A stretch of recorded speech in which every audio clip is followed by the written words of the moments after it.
Расте бројот на заболени од грип, вакцините се потроши уште првите денови од стартот на вакцинацијата. Според лекарите во земјава, пикот на вирусот се очекува кон крајот на месецов и почетокот на февруари. Здравствените власти велат дека се прават напори да се обезбедат нови вакцини за ризичните групи на граѓани, а веќе се набавени дополнителни 1500 дози на вакцини за здравствените работници. Граѓаните кои се во ризична група и кои на време закажале термин кај матичните лекари, обезбедиле бесплатна вакцина.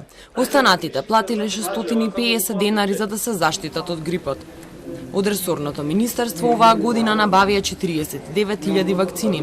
28.000 беа бесплатни за луѓето над 65 години, хроничните болни, бебињата и децата до 5 години, бремени жени и здравствени работници. Останатите чинеа 650 денари. Покрај 10 центри за јавно здравје, годинава граѓаните се вакцинираа во вакциналните пунктови во Ѓорче Петров, Чаир и Букурешт. Лани од грип имаше рекорден број на заболени, но и починати лица, меѓу кои дете со церебрална парализа.